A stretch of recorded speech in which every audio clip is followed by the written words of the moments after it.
बिस्मिल्लाहिर्रहमानिर्रहीम। आज का जो हमारा टॉपिक है जी वो है डॉस के हवाले से। और डॉस एक ऑपरेटिंग सिस्टम है, डिस्क ऑपरेटिंग सिस्टम इसको कहा जाता है। और कमांड लाइन इंटरफेस है ये। कमांड लाइन इंटरफेस के अंदर क्या होता है कि आपको जो भी काम जो है कंप्यूटर से लेना होता है, आपको कोई ना कोई कमांड टाइप करनी पड़ती है। आप माउस का इस्तेमाल उसके अंदर यूजुअली नहीं होता। तो जो भी कमांड आपको जो है वो आपको काम लेना है, कोई टास्क आपको कंप्यूटर से लेना है, तो उसके लिए आपको कमांड लिखनी पड़ेगी और फिर उसके अकॉर्डिंगली आप उसको परफॉर्म कर सकते हैं। तो आइए अब उसको शुरू कर लेते हैं। जो हमारे पास यहाँ पे नोट्स में यहाँ पे चीज़ें लिखी हुई हैं। DOS DOS stands for disk operating system.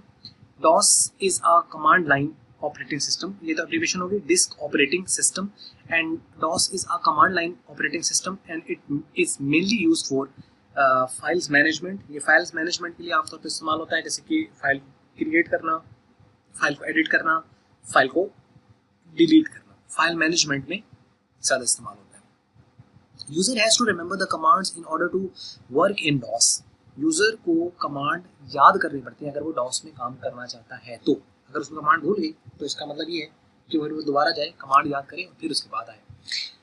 DOS is a single user operating system. ये सिंगल यूजर ऑपरेटिंग सिस्टम है, मल्टी यूजर अप्लाई जो है ये अलाउ नहीं करता।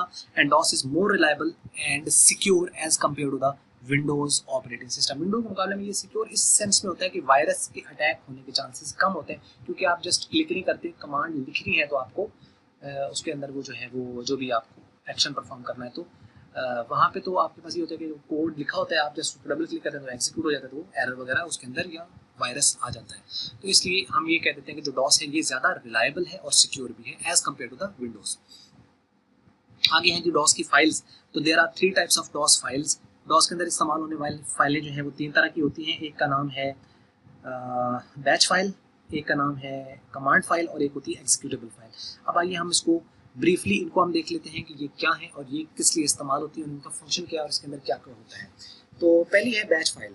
Batch file is a text file which stores multiple commands. जैसे पीछे भी आपने एक बैच के ऊपर एक वीडियो बनाई थी, अगर आपने देखी है कि नहीं, तो उसमें हमने बताया था कि बैच जो होता है वो क्या होता है कि वो मल्टीपल जो जॉब्स होती हैं, अगर आप उसको एक यूनिट बना दें तो एक बैच बन जाता है। यहाँ पे क्या होगा, मल्टीपल कमांड्स हैं बैच के अंदर।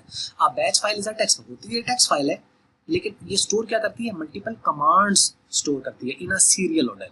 एक सीरियल ऑर्डर के अंदर पहले ये कमांड होगी, उसके बाद फिर ये फिर ये फिर ये फिर ये और वो एक पूरा।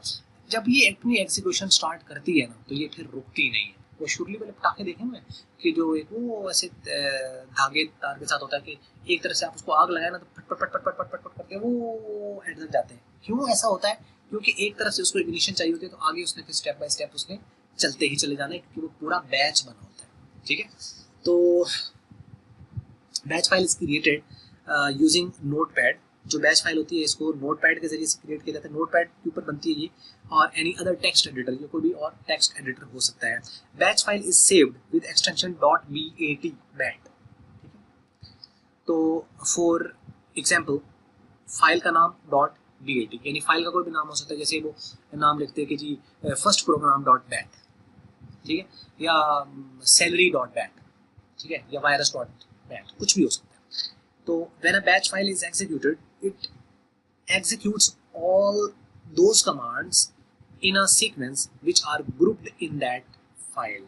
वो जो इसके अंदर ग्रुप किए गए होते हैं ना, उसको फिर वो स्टार्ट कर दे। एक बार अगर अपनी एग्जीक्यूशन स्टार्ट कर दी तो उसके अंदर आने वाली सारी इंस्ट्रक्शन जो है वो सारी की सारी एग्जीक्यूट होंगी बैच फाइल वाली।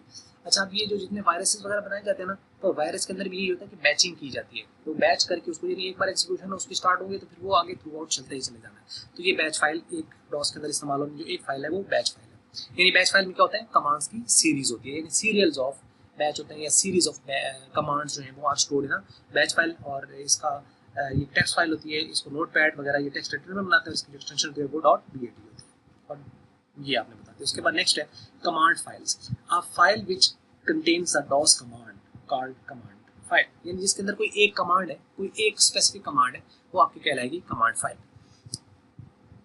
This file is saved with extension .com e.g.